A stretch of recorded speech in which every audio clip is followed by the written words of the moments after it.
So, magandang gabi po sa lahat natin mga kapatiran no, sa mga oras na ito sa iba't ibang dako ng daigdig no, na sumusubaybay po sa ating programa, si Jesus kag ang mga kubos. So, magandang gabi po dyan sa inyo. Firstly, dyan sa Canada, Saudi Arabia, sa Dubai, sa Morocco, sa Kuwait, ano din sa Spain, sa Japan, no, at saka sa ating mga kapatiran dyan sa Australia, sa USA, sa Hong Kong, sa Taiwan, at saka sa Singapore. So magandang gabi sa inyo lahat yan, brothers and sisters, no, na sumusubaybay po sa atin sa mga oras na ito. At saka ganun din, no, kasabay sa dinabati din natin yung mga kapatiran sa ating bansa, sa tatlong malalaking island na nahati po ito ng mga karagatan. Binabati po kayo ng magandang gabi din sa ating mga kapatiran niya sa Luzon. Saman kayo dyan na rehiyon na pabilang sa Luzon o lungsod o lalawigan, ay binabati ko po kayo ng magandang gabi po sa lahat-lahat sa inyo. Ganun din no, sa ating mga kapatiran sa Mindanao, sa buong Mindanao, sa lahat-lahat no, na parts ng Mindanao na ngayon ay sumusubaybay no, at nanonood sa ating programa sa Facebook, ay binabati ko po kayo ng magandang gabi po sa lahat-lahat sa inyo dyan, brothers and sisters. At ganoon din ito sa ating mga kapatiran ito sa Visayas na mayroong nahati ito sa tatlo, no? Mayroong Central, mayroong Eastern, at saka mayroong Western, no? Visayas. So magandang gabi po sa lahat-lahat, no? Sa inyong brothers and sisters, no? Sa mga oras na ito. Ay binabati ko po kayo no, ng magandang gabi. First day doon sa ating mga kapatiran dyan sa Negros no, Occidental. No? So magandang gabi po sa mga kapatiran natin dyan sa Negros Occidental sa mga oras na ito ng brothers and sisters. Saman kayo na pabilang na lalawigan o lungsod dyan sa Negros Occidental. Magandang gabi po sa inyong lahat-lahat dyan. No? Dyan sa mga kapatiran natin dyan sa Imamaylan. So magandang gabi po sa inyong lahat dyan, brothers and sisters, na sumusubaybay po sa atin ngayon no, sa mga oras na ito. At ganoon din no, sa ating mga kapatiran dito sa Panay no, Island. No. So magandang gabi sa lahat-lahat no, sa ating mga kapatiran dito sa Panay Island sa mga oras na ito. So unang-una, no, pinabati natin ating mga kapatiran dito sa lungsod no, ng Iloilo. Doon ang magandang gabi po no, sa lahat-lahat. At saka ganoon din sa mga lalawigan ng Iloilo no, na mayroong 42 municipalities no, and 1 component city no, sa lalawigan nila. So magandang gabi po no, sa lahat-lahat dyan, no, sa ating mga kapatiran dyan. At kasabay sa pinabati din natin no, brothers and sisters, yung ating mga kapatiran sa lalawigan at saka sa lungsod ng Capiz, no? Sa 16 municipalities diyan sa lalawigan ng Capiz, no? Magandang gabi po sa inyong lahat-lahat diyan, no, brothers and sisters. At ganoon din no, sa ating mga kapatiran sa buong lalawigan ng Aklan, buong lalawigan ng Antique, at saka sa buong lalawigan ng Guimaras. So magandang gabi sa inyong lahat-lahat diyan, no, sa mga oras na ito, no, brothers and sisters. At saka so ating basahin muna itong mabuting balita ng ating Panginoon na nagsasabi dito. Jesus said to his disciples, "I am the true vine, and my Father is the vine grower. He takes away every branch in me that does not bear fruit, and everyone that does not, and everyone that does he prunes, so that it bears more fruit. You are already pruned because of the word that I spoke to you. Remain in me as I remain in you, just as the branch cannot bear fruit on its own unless it remains on the vine. So neither can you unless you remain in me. I am the vine, you are the branches. If he remains in me and I in him, you will bear much fruit, because without me you can do nothing. Anyone who does not remain in me will be thrown out like a branch of wither. No. People will gather them and throw them into a fire, and they will be burned. If you remain in me, and my words remain in you, ask for whatever you want, and it will be done to you. By this, my Father glorified that you bear much fruit and become my disciples. So brothers and sisters, yung mabuting balita ngayon, no? Continue na nakaraan, no? Anong bang linggo yon? Ano bang days yon? Ano bang araw yun? Ganun yung gospel, no? Paulit-ulit lang siya na union with Christ in everything, in every way, no? In everything, in union with Christ is, no? Yun talaga yung pinaka-importante. Kaya yung command niya, yung kanyang ang tawag yan, yung kanyang apanyaya na sumunod sa kanya, no, is the same as united with Him. No? Kaya brothers and sisters, no, yun, ito, klaro na eh, no, na makita natin, no, apart from Him, we can do nothing. Apart from Him, we cannot bear fruit. No. And then, no, yung fruit na sinasabi dito, anong fruit na sinasabi dito? Na i-produce natin without Him. So, ibig sabihin, in union with Him, the fruit we bear is Christian. Christian. Kasi, no, Christian, ngunit pag separate tayo sa Kanya, no, so wala tayong magagawa. Hindi tayo makaproduce ng Christian communities o Christian. Kaya yung pagiging isang Kristiyano, brothers and sisters, no, ay hindi lang naman ibig sabihin na tayo ay na bautisuhan ay nagiging Kristiyano na tayo. So in title, no, pero Christian in title. I remember, no, na sinabi sa akin noon, no, ng isang pare, no, na talagang experience stress ito eh.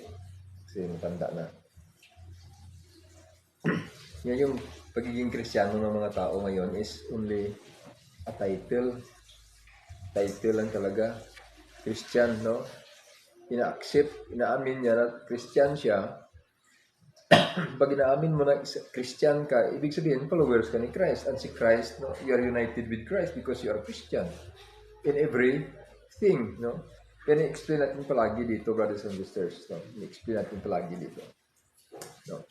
Yung attitude, yung characteristic and attitude of Christ, no? Yun yung pinaka-importante na pag-aralan ng tao. Kung baga, no, mayroon kayong intimacy, no?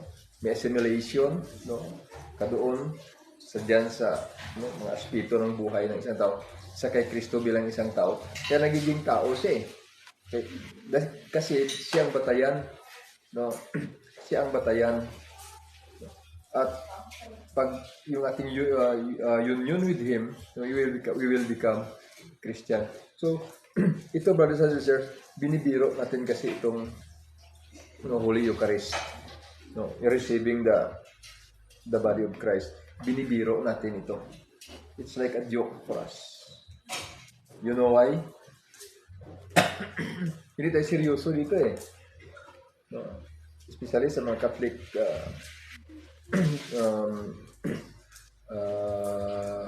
groups. Hindi seryoso eh. Kasi after receiving the body of Christ, ano ba yung ugali natin?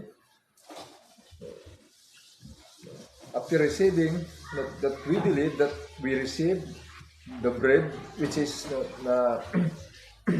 ang tawag yan, nagiging katawan ng totoong katawan ng ating Panginoon, transubstantiation, through transubstantiation, nagiging true body of Christ. So, ang itong bread na ito. Ngunit, after receiving, ano nangyayari sa buhay natin? So, joke, no? Ginagawa nating joke. But we are not serious about, no? Kasi hindi natin alam yung totoong pagiging isang totoong Kristiyano. Kaya itong gospel ngayon, no, ito ay nagre-remind sa atin, no, ito ang nagre-remind sa atin na kailangan, no, we are all branch, and Jesus is the vine. So, ibig sabihin, we need to be attached to Him. We need to be like Him. Kasi yung nutrients na nanggaling sa Kanya, pumupunta sa atin. So then, makaproduce tayo ng another Christian. Brothers and sisters. Paano tayo makaproduce ng other Christians? Paano tayo makaproduce ng other Christians? Kasi, puro lang yung pangunahing mga bagay. Yung natin, yung na-apply natin doon. Hindi pa nagiging Christian yun. Kundi, tumatanggap lang sila ng benefits galing kay Kristo. Yung mga tao, tumatanggap lang ng benefits galing kay Kristo, ngunit hindi sila nagiging Kristiyano. Benefits lang. Kaya, yung itinuturo sana, makaproduce tayo ng prutas, ng bunga, na Kristiyano talaga, hindi yung tumatanggap lang, naghihintay at tumatanggap lang ng benefits galing kay Kristo. Kung hindi, yung ating sanang bunga, yung fruits na ma-bear natin is Christian talaga. Iyon ang sinasabi dito. Paano mangyayari yun? So, paalam natin. Kasi, bakit sinasabi natin ito? Kasi salvation, ang kaligtasan kasi nilalakad natin ito, hindi yung kilala tayo. Hindi yung makahawak tayo ng maraming mga tao na ma-insist natin yung ating will sa kanila, which is not the will of God. Okay lang siguro kung will of God. Insist. Ngunit pag hindi will of God, insist natin. Kasi brothers and sisters, kagaya sa sinasabi dito sa Skriptura, mayroong mga gift. Nakita nyo sa Romans chapter 12. Basahin mo sa Romans chapter 12 ba? Isa ito sa gifts eh. Ito yung sinasabi dito. Sa verse 4. So we have many parts in the body, in one body. And all these parts have different functions. In the same way, though we are many, we are one body in union with Christ. And we are all joined to each other as different parts of one body. Ito na. So, we are to use our different gifts in accordance with the grace that God has given us. If our gift is to speak God's message, we should do it according to the faith that we have. God's message, If it is to serve, we should serve. If it is to teach, we should teach. If it is to encourage others, we should do so. Whoever shares with others should do it generously. Whoever has authority should work hard. Whoever has authority should work hard. Whoever shows kindness to others should do it cheerfully. Ito, Ito, gift ito, brothers and sisters, ang isang anong tawag ito? Yung isang katangian ng isang tao, may leadership. It is a gift. Hindi lahat ay nagpo-possess nito ng leadership, Gift ito. Kaya ito, sabi dito,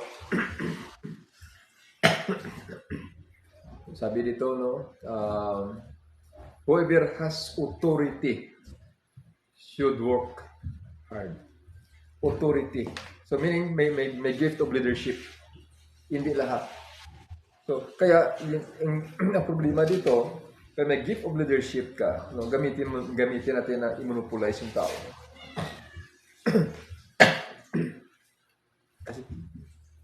kasi yan biyaya, gift kasi hindi mo na trabahuhin, hindi mo na pag-aralan yan, kundi i-develop na lang yan kung anong gagawin mo.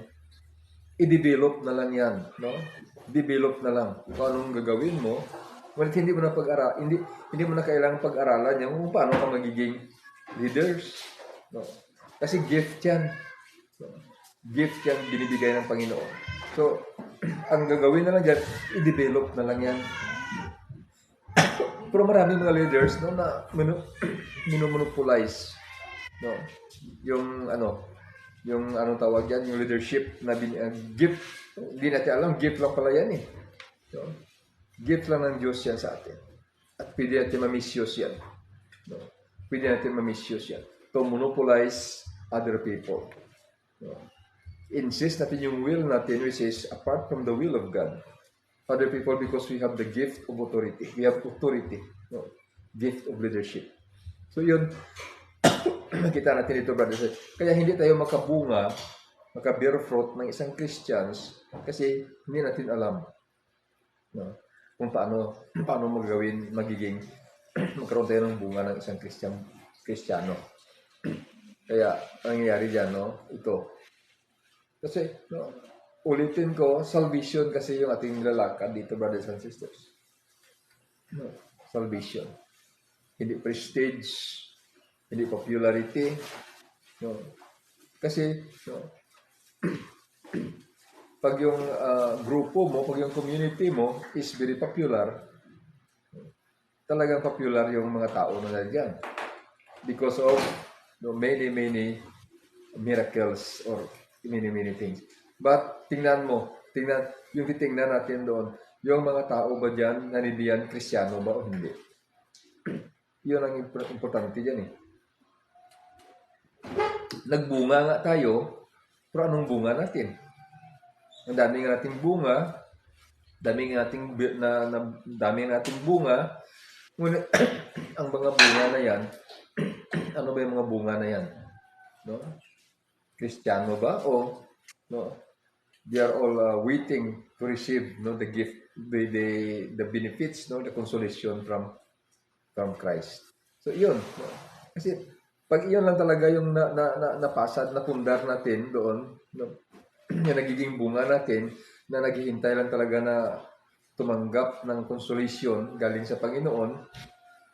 So, pagdating ng panahon na kung saan darating na yung end time, yung talagang last judgment, yung mag-judge sa Panginoon.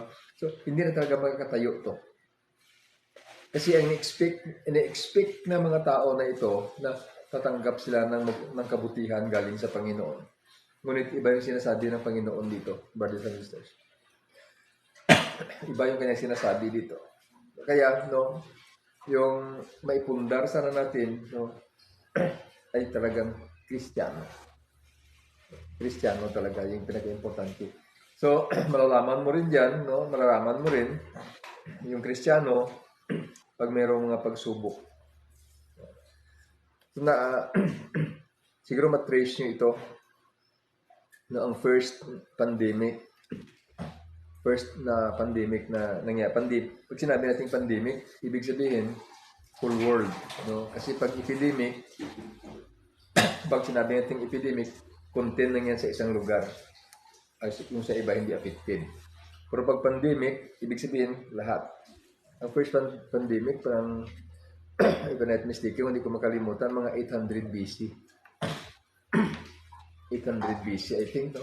Yung first na pandemic, 800. Kung, pwede nyo rin ma-search, ma-research yun. Pero mga 800 BC, no? At saka isa sa pinanggalingan doon ay isa sa mga bansa sa Europe. No? Doon galing. Saka na-spread sa buong. So, din, humupa din. Kagaya itong nangyari sa atin ngayon.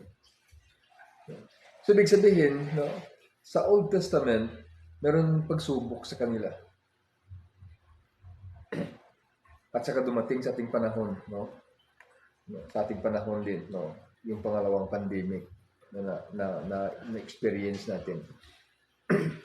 So, brothers and sisters, sa panahon nila, hindi pa yon ang sign of the end of the age. Hindi pa yon sign. Kasi wala pa si Kristo eh. Before Christ pa yun eh. Wala pa si Kristo. Hindi pa yon sign of the end of the age. Kung hindi, yon ay isang isang isang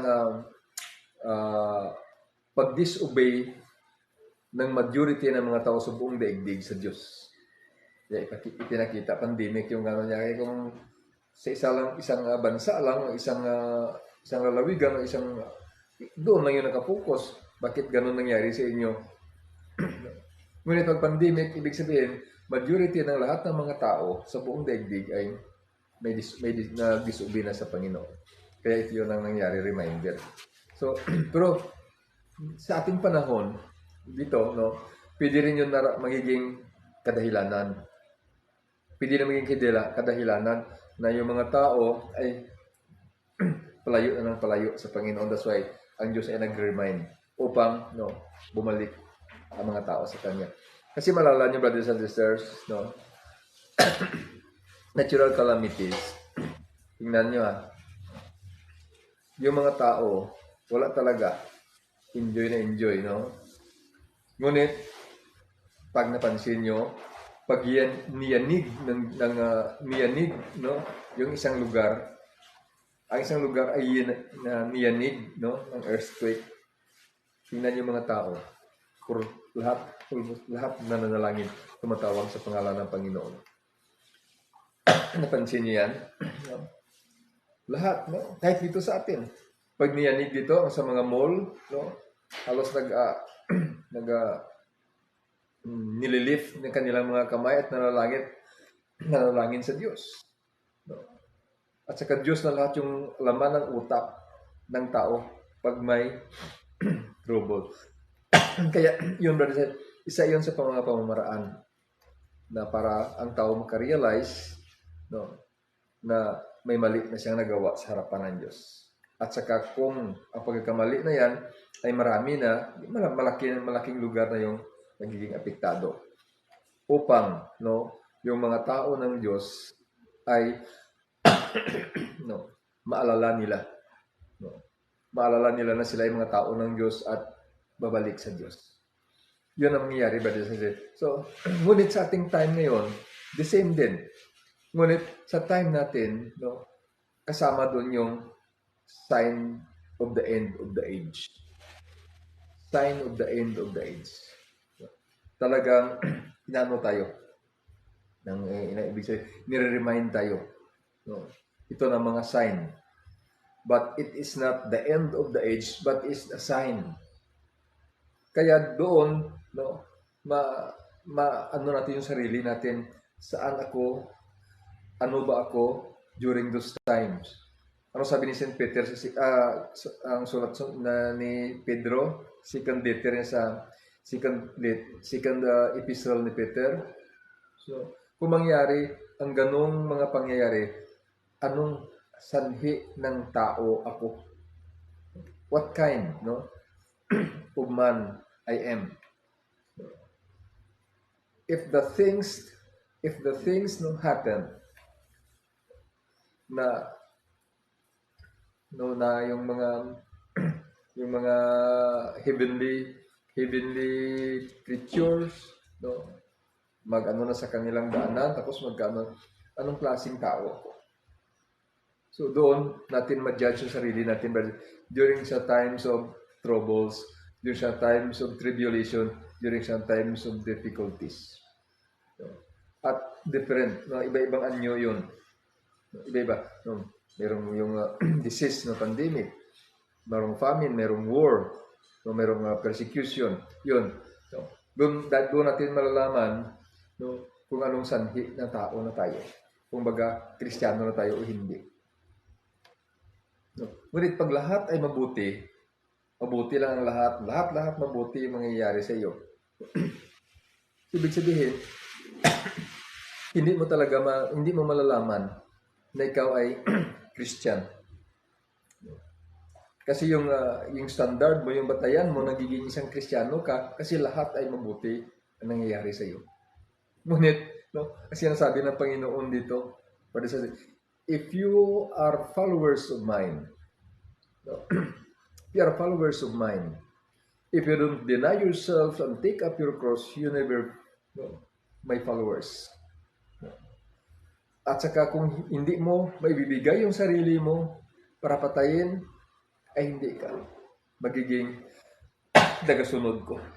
Kasi yung nagmamahal sa kanyang sariling buhay, no, ay mawawala niya ito.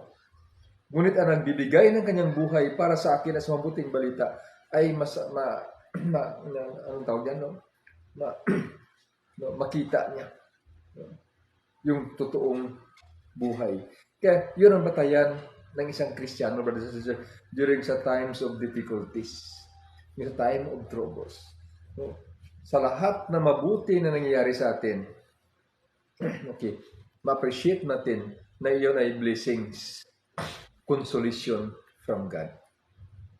Ngunit, ang sinasabi dito, ang kaligtasan kasi sinasabi dito, no, ay kung magiging Kristiyano tayo, magiging followers tayo ni Kristo. Yun ang kaligtasan sinasabi dito. Kung tagasunod tayo ni Kristo, yun ang kaligtasan. Kaya pag tagasunod tayo ni Kristo, anong sinasabi niya? No? Lahat ng mga tao ay magagalit sa inyo. Lahat ng mga tao ay magagalit sa inyo. Hindi na kayo maunawaan. Galit sila sa inyo. At hahantong pa yan, no? Hahantong pa yan, na ipakulong kayo, hantong pa yan, at ipapatay kayo. Yun ang sinasabi ng Panginoon. Napansin niyo yan, brothers and sisters, no? Yan ang sinasabi niya. Kaya, no, dapat umangat tayo sa level na kung saan yung ating journey ngayon dito sa daigdig na ito, no? Okay, no? Kasi one of the work of the Holy Spirit, no, nga sabi diyan is comforter, consoler, no. Pero depende sa level, no. Depende sa level ng iyong journey dito. Pag hindi ka umalis diyan, no, sa iyong pagkaunawa ng pagiging isang tagasunod ng Diyos, tagasunod ni Kristo, hindi ka makaalis diyan. Hindi ka umaangat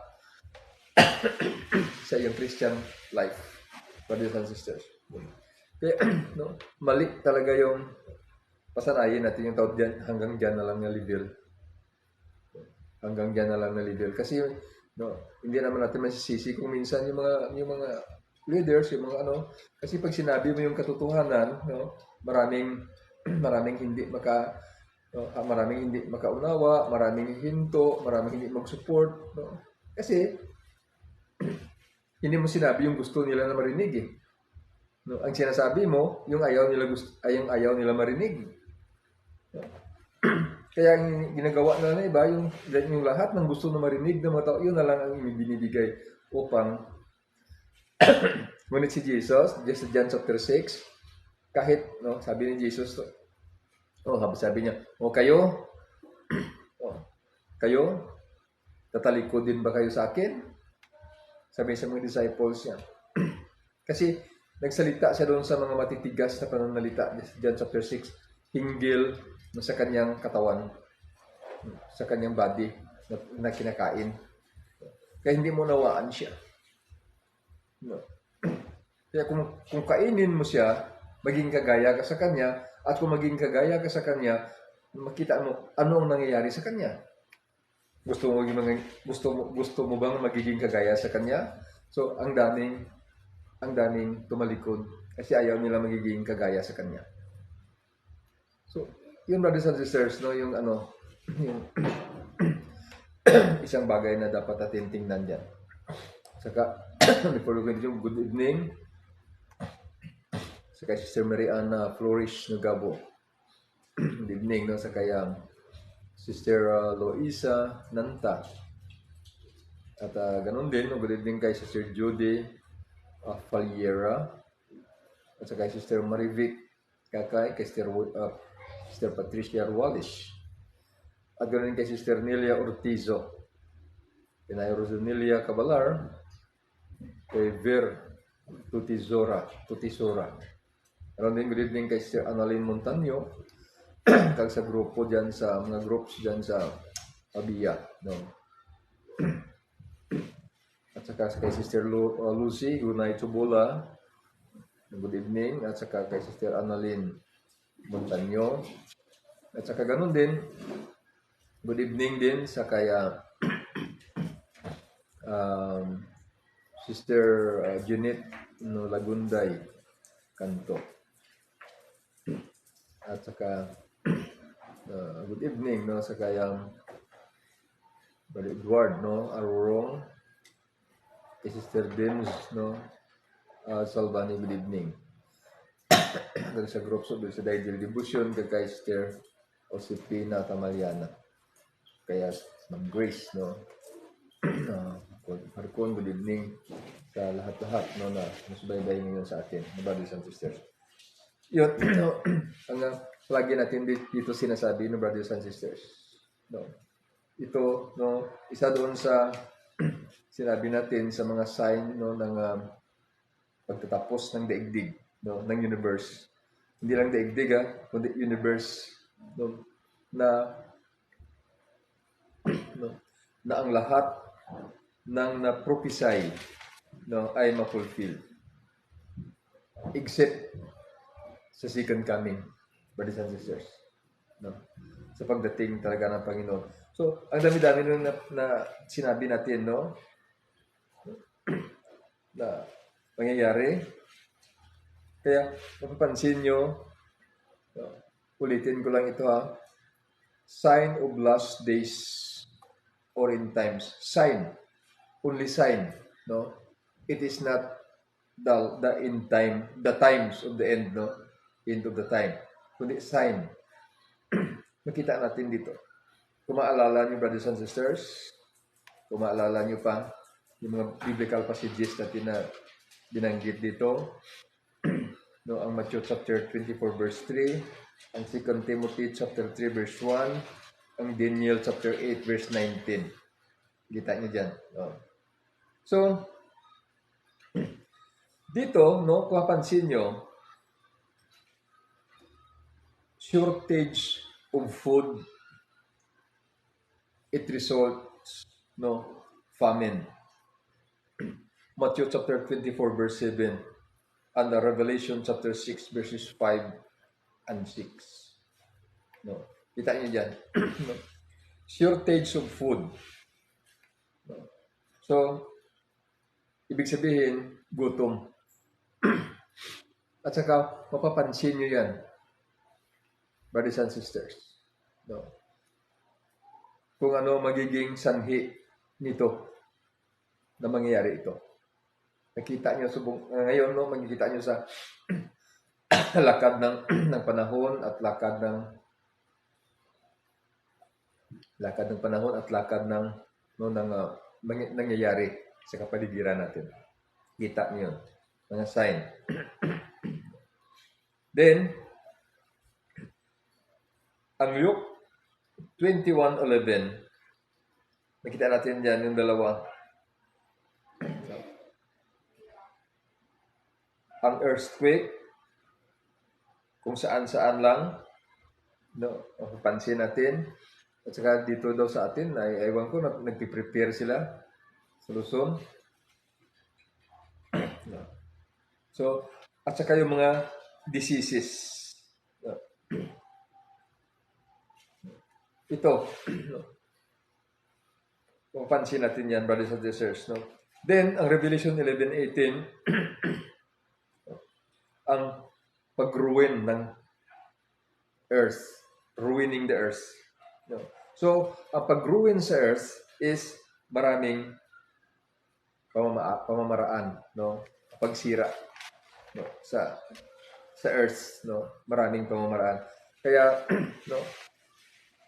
Naulit ko noon, no, sinasabi ko sa inyo na sometimes tayo ay nagpa-participate dito.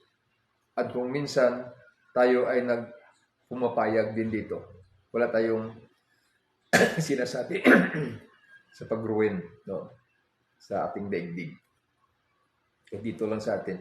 Kaya kung naalala nyo nung nakaraan, sabi ko, yung wrong thinking of development ng isang lugar, yun ay isang nag-ruin no, ng daigdig sa isang lugar. No? Yung wrong thinking of development na taliwas sa kagustuhan ng Diyos na i-develop yung lugar. Yun, isa sa kanya. Kaya kung napansin natin, no, bakit binaha yung UAE, especially yung Dubai? Kasi lugar ng tubig yun eh. No?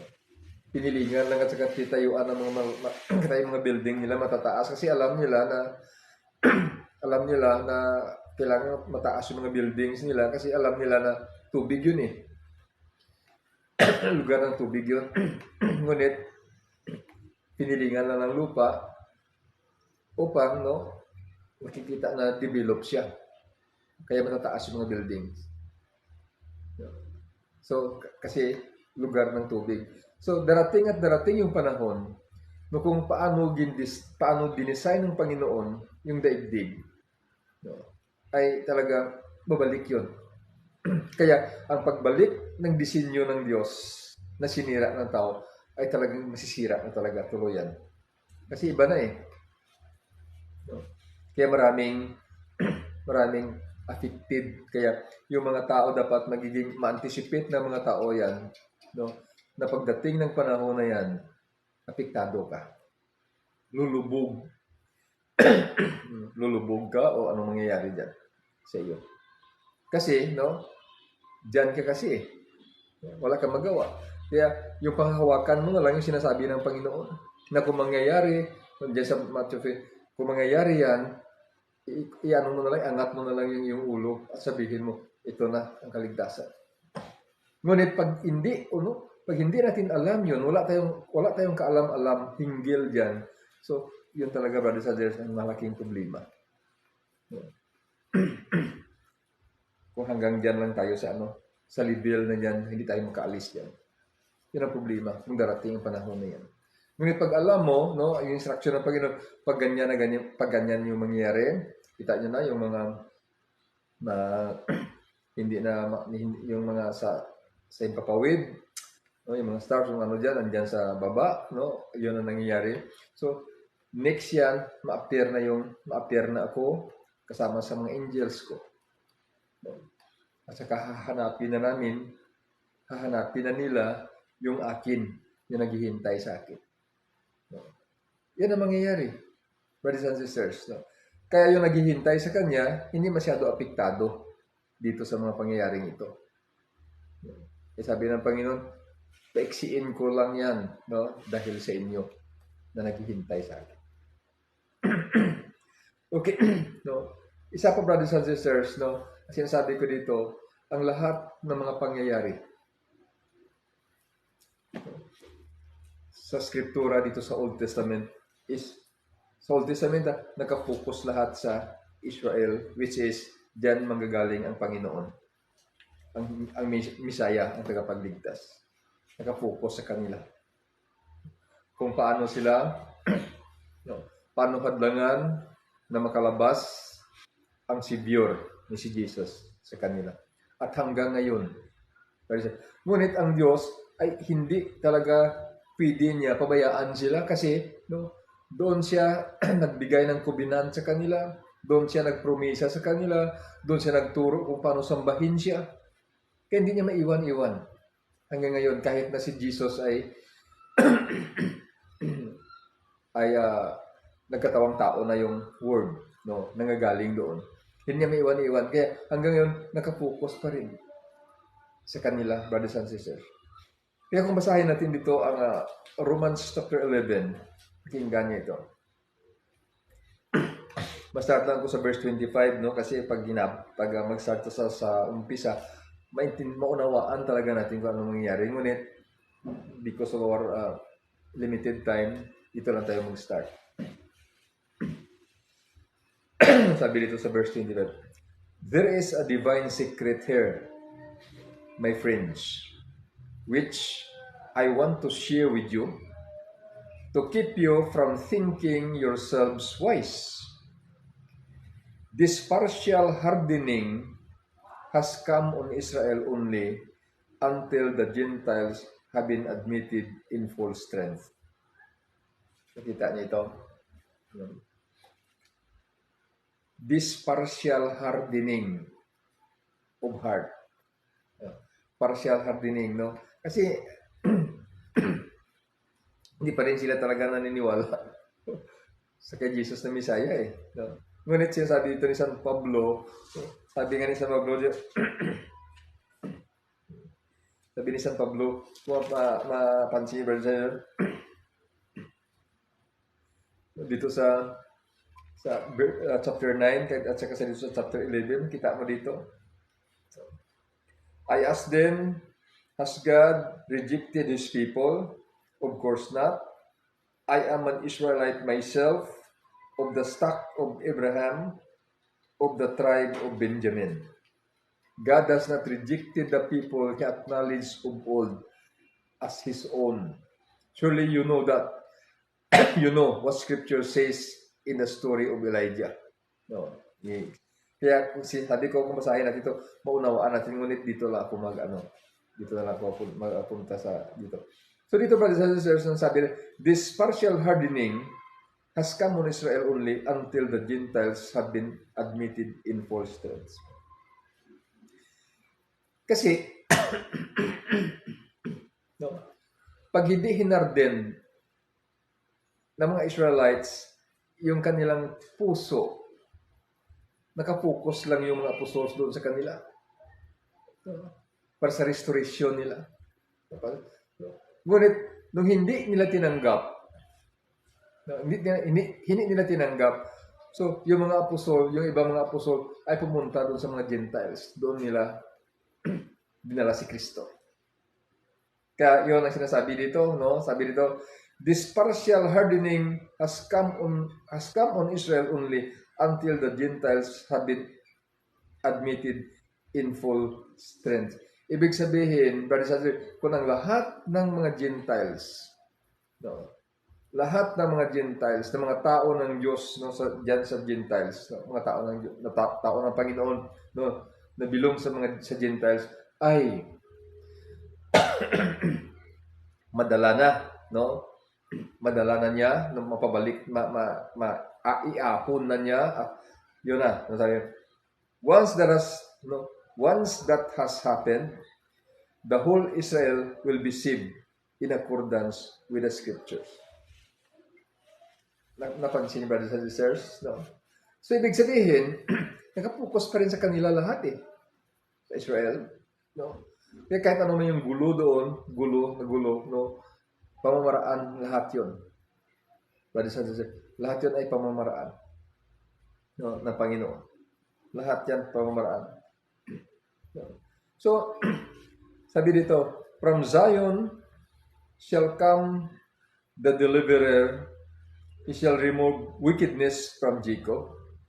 And this is the covenant I will grant them when I take away their sins. Judged by the response to the gospel, they are God's enemy for your sake. No, but judged by His choice, they are dear to Him for the sake of the patriarchs. For the gracious gifts of God and His calling are irrevocable. No? Ang pagpili niya at pagtawag, irrevocable. Kaya kahit anong mangyayari, brothers and sisters, no, yung bansang Israel, pag talagang hindi sila lumabag sa kagustuhan ng Diyos, ang Diyos ay tutulong sa kanila. Ngunit isang pamamaraan yun upang pakita sa atin. No? Sila pinakasintro dyan eh. No? Lahat. No? Kaya yung end times na sinasabi na sa pagdating ng takdang panahon, mangyari ito sa mga tao mo. No? Yung vision ni Daniel na in-explain ni Gabriel. No? Yung vision na in-explain ni Gabriel sa kanya, ganun na mangyari sa last days.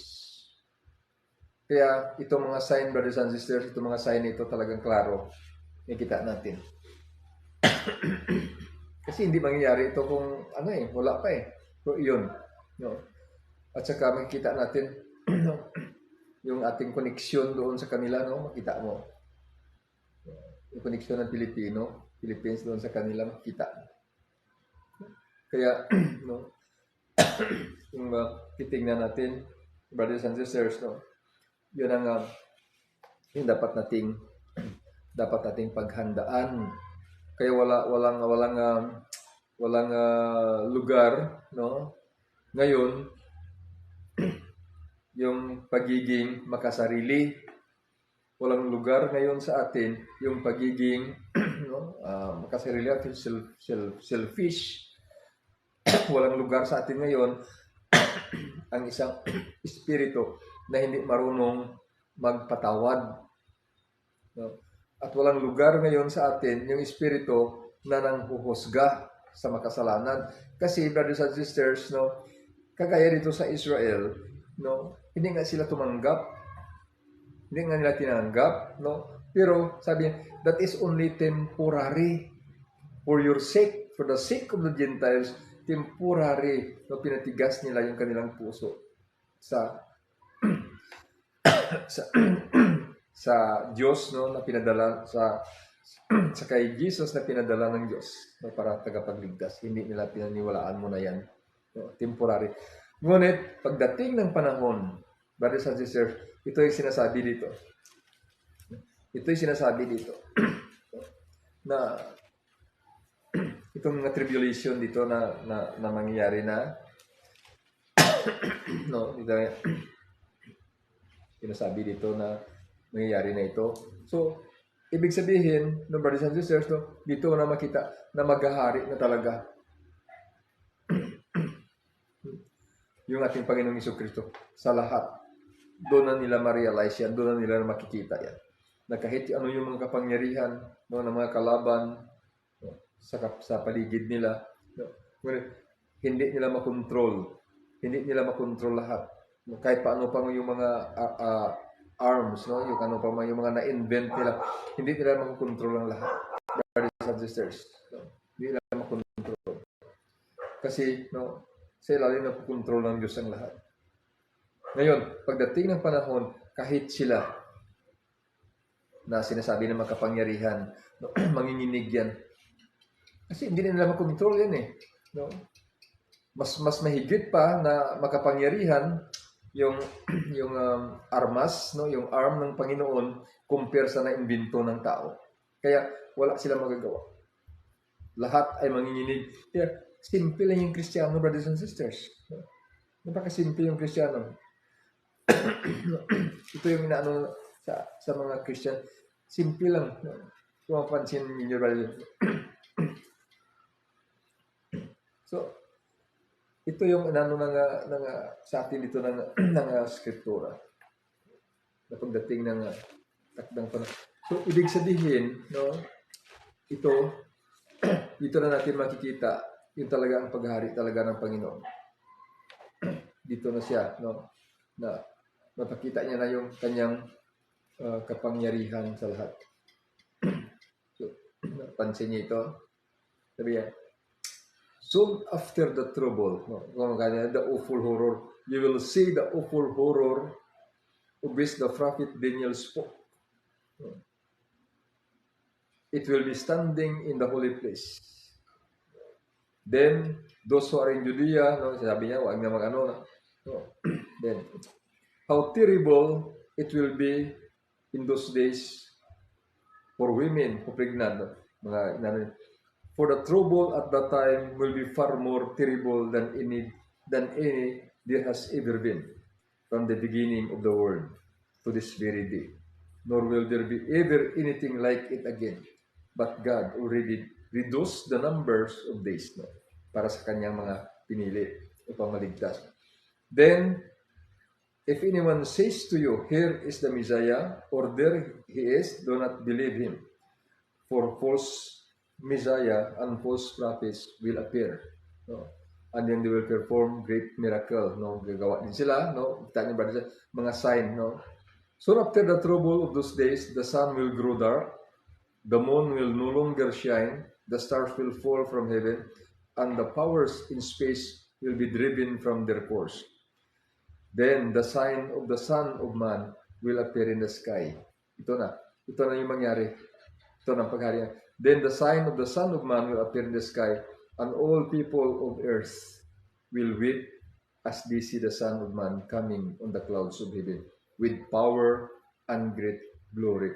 Ito na, no? Ito na yon, no? Na kahit sino pang makapangyarihan, ano pang makapangyarihan na bansa, ano pang makapangyarihan, ano pang na-invent na nila na mga na mga powerful na mga arm na weapon, no?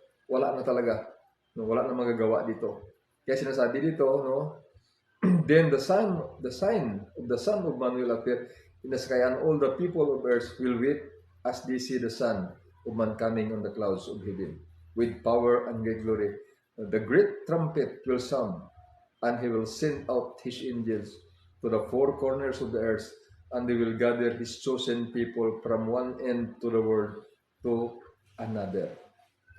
So, ito yung sinasabi natin dito, brothers, yung last na makita nyo.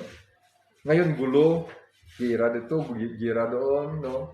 Ngunit, powerful na mga bansa, no? Awayin yung mga mahihina. Ngunit, no, ito lang ay isang mga pamamaraan ng ito. Ngunit, pagdating no, ng right time talaga, ang ating Panginoon ay siya talaga maghari. At ang lahat ng mga tao na mga kapangyarihan, kahit sino mo mga kapangyarihan dyan, isang bansa man yan, no, yan sabi dito sa Scriptura, no, will weep, no, will weep, iyak sa takot, nanginig sa takot sila lahat. Kasi beyond their control, hindi na kaya na proteksyonan yung kanilang bansa, hindi na proteksyonan yung kanilang sarili mismo. Kaya ito na yung paghari. Ngunit, no, ano sabi dito? No, ipadala niyo yung mga angels niya at hahanapin yung kanyang mga tao. Kaya importante dito, mabilong tayo sa mga tao ng Diyos na hanapin niya. Ano bang tribulation, ano bang gulo mangyayari sa buong daigdig, sa universe. No? Ngunit, meron tayong salita niya ng mga panghahawakan na hinihintay natin siya. Kaya sa ngayon, no, brothers and sisters, dapat, no, ito ang pinaka-importante dito. Yung sinasabi niya ito sa gospel, no, apart from me, you can do nothing. Ibig sabihin, union with Him. Follow, sunod talaga sa Kanya. At saka dapat maintindihan natin at malalaman natin, no, yung dapat gawin. Brothers and sisters. No? Ngunit hindi ito madali. Kasi nasanay kasi tayo sa consolation. No? Nasanay tayo sa consolation. Brothers and sisters. No? So, kaya medyo hindi madali ito na isipirit tayo diyan sa nakasanayan natin. Kaya, hindi madali no, isipirit sa nakasanayan natin kasi gusto natin yung consolation. Ang lahat, blessing, lahat, no, yung blessings, na pagkaalam natin sa blessings, yung lahat ay magaganda, no, sa part natin. Walang problema, no, walang pagsubok, kundi ang lahat ay nandiyan na, no. Sabi mo, pag sinasabi mo, pag nandiyan ka sa Panginoon, ang lahat ay nandiyan na, lahat, no, lahat ng so that is correct. Ngunit, no, may instances, brothers and sisters, if you are the son, if you are one, no, of the chosen, no, tao ka ng Diyos, dadaan ka dyan sa makahirapan. I-allow ng Diyos yung mga pagsubok sa iyo. I-allow niya yung pagsubok. I-allow niya, no. Hindi niya pigilan, hindi allow niya.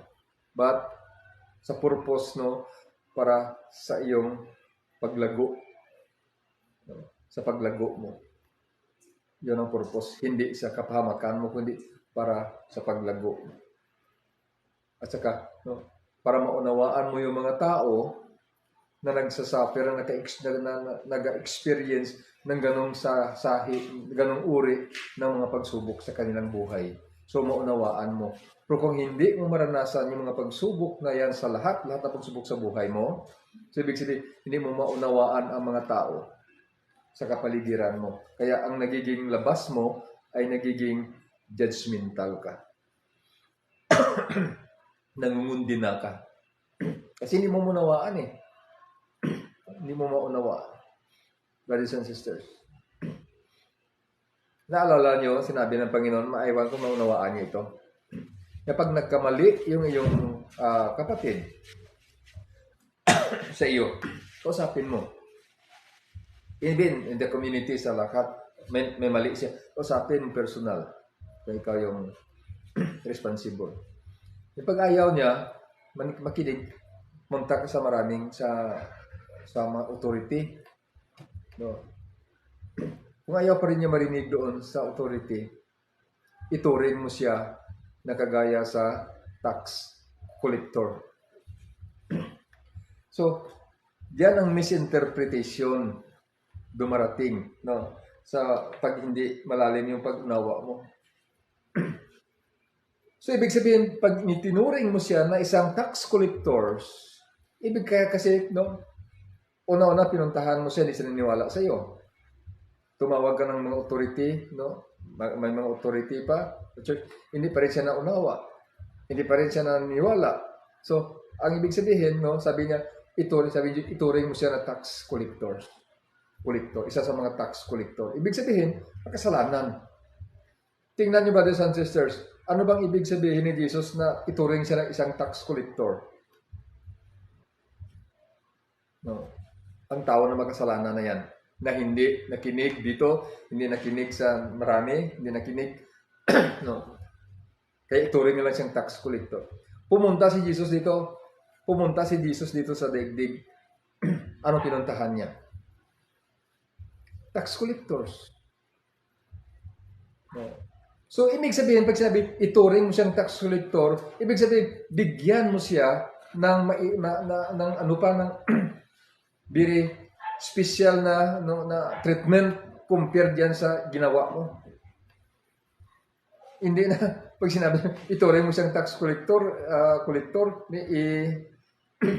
anuhin mo, So, ibig sabihin, no, hindi Christian treatment yun, hindi parasaical treatment. Kasi yung mga parasiyo, galit sa tax collectors. Nakuha yung ibig ko sabihin dyan. Yung mga Pharisees, galit sa tax collectors, kaya sinabi nila, bakit Jesus ay sumasama diyan sa mga makasalanan? Bakit sumasama diyan sa mga tax collectors? At sa mga outcasts, bakit sumasama diyan siya? Kasi binibigyan ng Panginoon ng halaga, mas mahalaga yung makasalanan kaysa mga matutuwid. So, hindi natin maunawaan kasi, alam niyo kung bakit? Hindi natin kasi naranasan. At hindi ni-reveal sa atin. Pag sinabi, okay, ayaw niyo maniwala sa iyo, ayaw niyo maniwala sa council, ayaw niyo maniwala sa authority, okay, ituring mo siyang tax collector. So, ibig sabihin, pag itinuring mo na tax collector, yung isang tao, huwag kang pumunta sa treatment ng Parisiyo, kundi pumunta ka sa treatment ni Kristo. Nakuha niyong ibig sabihin dito? Huwag kang pumunta sa treatment ng Parisiyo, kundi pumunta ka sa treatment ni Kristo. Paano ni-treat ni Kristo yung tax collectors? Na sinasabi niya, sige, ituring mo siyang tax collectors. Okay. Pero yung Parisiyo, sinabi niya, ay bakit sumasama diyan sa Jesus sa tax collector, sa mga drunkards, sa mga bakit sumasama diyan siya? Hindi niya ba alam yung mga tao na yan na hindi tinatanggap yan sa kalaban niya ng Panginoon? Bakit kasama diyan siya? Ano sabi ng Panginoon sa kanila? Hindi ako pumunta dito para sa mga dignitaries, kundi sa mga outcast. Hindi ako pumunta dito sa mga matutuwid, kundi sa mga kasalanan. Kaya yun ang pagtrato ni Jesus sa tax collectors. Hindi kagaya sa pagtrato ng mga Parisiyo sa tax collector. Kaya sinabi niya yun, pag ayaw niya maniwala sa iyo, ayaw niya maniwala sa marami, ayaw niya maniwala, so ituring mo siyang tax collector. Ibig sabihin, dagdagan mo yung ay, kuminsan kasi nahirap. Good evening, sa kayang Sister Susan Uy no Divino, kaya Ma'am Tita Lapidis, no, sa kay Brother Heaven King, kay Garganza Rosana, Sister Lovely Hidayaday. Good evening kay Sister Maria Cristina Sincida, kag kaya Brother Jefferson Malaga, kag kay Sister Edna Pumar. No? So good evening sa inyo. Kaya brothers and sisters, no, ang dami na mga hindi natin naunawaan. No? Good evening kaya Sister Angelis Ropenan. Okay. So magandang gabi, no, sa inyo. So hindi natin maunawaan kasi pag sinabi, hindi makita ko naman ang Panginoon kung paano niya tratuhin yung tax collectors. Kaya sinabi niya doon sa kanila, no, sa nagtatanong,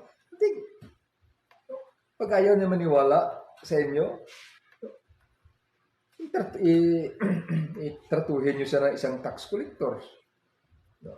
So, ibig sabihin, pag tinato mo yung isang taong tax collectors, more na kung yung ibigay mo sa kanya compare doon sa unang treatment mo. So, ibig sabihin, palalim ng palalim yung treatment yan.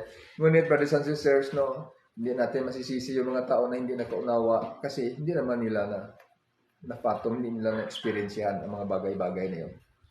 Kaya wala tayong sinisisi, no, brothers and sisters. Hanggang dito lang muna tayo. Bukas, balik tayo na. Tsaka, inanyayahan ko po kayo, brothers and sisters, no, pakishare lang po yung ating mga topics dito sa ating programa, no, na pinapadaan ng Panginoon dito sa ating programa sa Mga Kubos. At saka, pwede rin ninyo mabuksan yung inyong YouTube, sa YouTube ninyo, yung ating YouTube channel, no, ang The Triune God. The Triune God. No, mayroon tayong channel sa YouTube. So, paki-subscribe lang kung no, nagustuhan ninyo yung mga topics, yung mga maiksi yung mga topics natin dyan, no, sa YouTube natin. So, saka tatlo lang palagi yung kahilingan natin sa Panginoon at alam rin niya yan. Ngunit, no, inuulit lang natin, no, yung healing para sa may mga karamdaman, present na bad condition ng physical or any kind, no, mga karamdaman. Then, yung gumaling na hindi pa naka-recover fully, yung speedy recovery, at saka yung protection sa buong sa buong pamilya, sa lahat, no, kahit saan man. Yun ang hinihiling natin, no, para sa mga kapatiran natin nagpadala ng kanilang prayer request, no. At kasi at least alam nyo yung prayer natin dito. At saka pwede kayo makatulong panalangin dito kay Nanay Sanilia Kabalar, kay Nanay Erlinda Inuhas, kay Nanay Hisusa Apilia, ganun din sa kay Sister Patricia, kay Sister Marivic, kay Sister Jacqueline, kay Sister Jocelyn, kay Sister Minda, at ganun din si Ma'am Grace, no, kay Brother Ristor, at kay Sister Angeles, no, kapinan kay Brother Ramon, at saka kay Ma'am Rosario, no, Sorial, kaya Sister Diday, Sister Joy, Sister Milay, Cecil, at ganun din, no, sa lahat-lahat ng nating mga kapatiran, no, na patuloy na sumusubaybay, lahat kayo ay pinipray namin, no, pinipray ko kayo. Included, no, kay Sister Ana Lacson na kasama natin sa mga oras na ito. Ito po si Edward. Ito ating programa si Jesus kag Mga Kubos. Hiligay nun yung title natin. Ngunit, no, in English at Tagalog natin ito. Kasi worldwide naman yung scope, no, ng social media. So, nag-iwan sa iyo ng magandang gabi. God bless.